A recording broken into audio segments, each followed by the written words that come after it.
امریکہ ایران مذاکرات کا ایک اور دور اگلے ہفتے متوقع۔ مذاکرات سوئٹزرلینڈ میں ہونے کا امکان ہے۔ ایکزیوس کے مطابق پاکستان، قطر، ترکیہ، سعودی عرب اور مصر کے امریکہ سے رابطے ہیں۔ رابطوں کا مقصد کشیدگی کا خاتمہ اور مذاکرات کی راہ ہموار کرنا ہے۔ ثالث ممالک مفاہمتی یادداشت کو بچانا چاہتے ہیں۔ ایران کی آئندہ ہفتے امریکہ سے مذاکرات کی خبروں کی تردید۔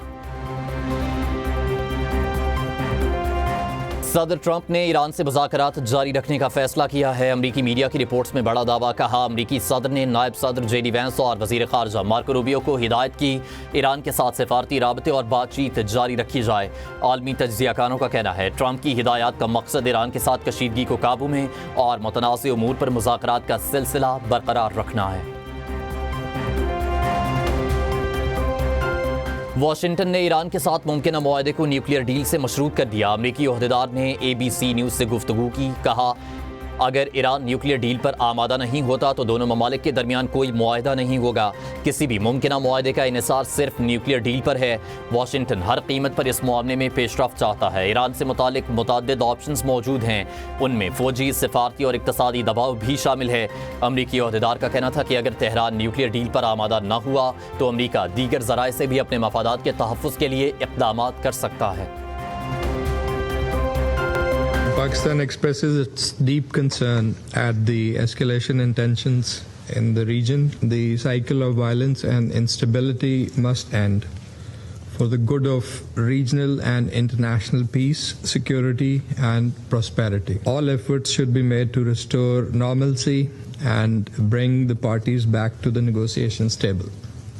Pakistan calls on all parties to exercise restraint and refrain from any actions that may further undermine regional peace and stability. Evidently, there is no alternative to continued engagement, dialogue, and diplomacy to achieve the shared goal of peace and stability in the region. اقوام متحدہ میں ایران کی صورتحال سے متعلق security council کا اجلاس۔ پاکستان کا حالیہ کشیدگی پر تشویش کا اظہار۔ فریقین کو مذاکرات کی میز پر لانے پر زور۔ اقوام متحدہ میں پاکستانی مندوب عاصم افتخار نے خطاب کرتے ہوئے کہا خطے میں کشیدگی کسی کے مفاد میں نہیں۔ فریقین کو مذاکرات کی میز پر لانے کے لیے ہر ممکن کوشش کرنی چاہیے۔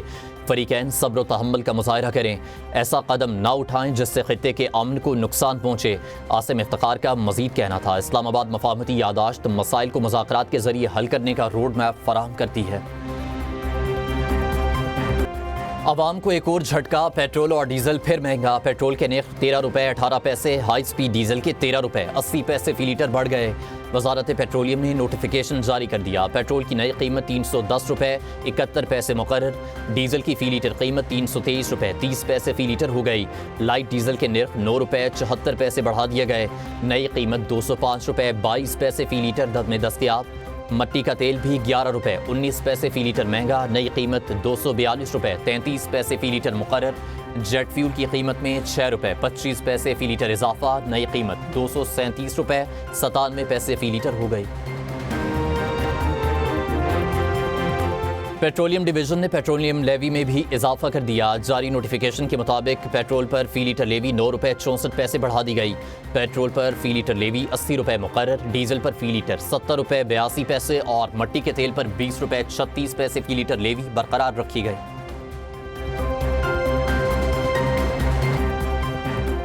نائب وزیر اعظم اسحاق ڈار سے برطانیہ میں نامزد پاکستانی ہائی کمشنر کی ملاقات۔ پاکستان اور برطانیہ کے درمیان دو طرفہ تعلقات کی اہمیت پر زور۔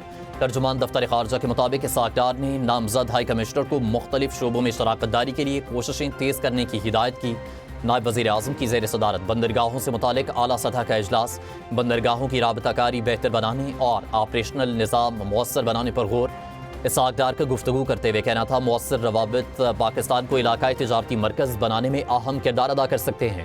نائب وزیر اعظم نے اقتصادی سفارتکاری کے فروغ سے متعلق بین الوزارتی اجلاس کی صدارت بھی کی۔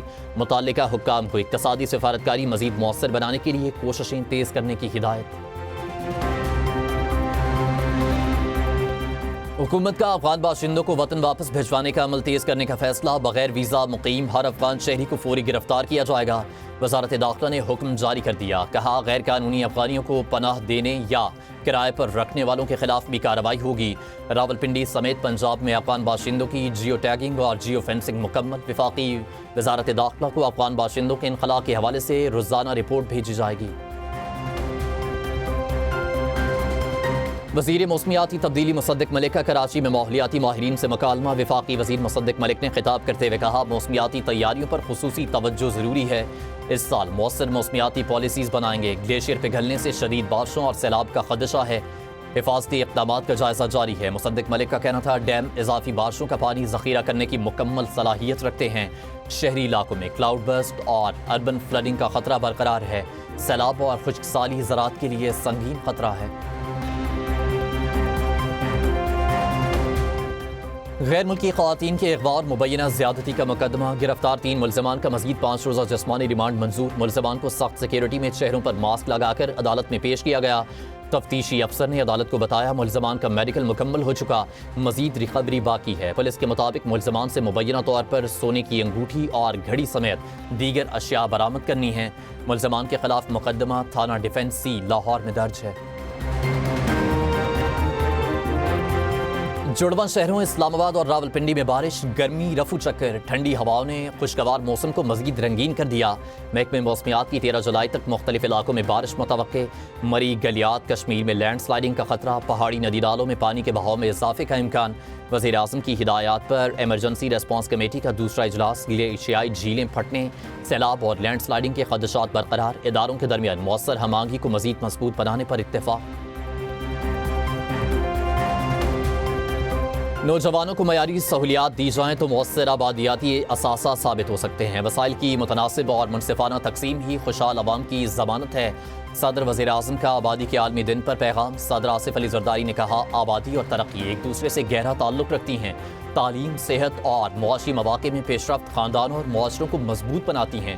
وزیر اعظم شہباز شریف کا کہنا تھا، خوشحال مستقبل کی تشکیل میں نوجوان مرکزی حیثیت رکھتے ہیں۔ اقوام عالم کے ساتھ مل کر آبادی کی پائیدار ترقی اور خوشحالی کے عزم کی تجدید کرتے ہیں۔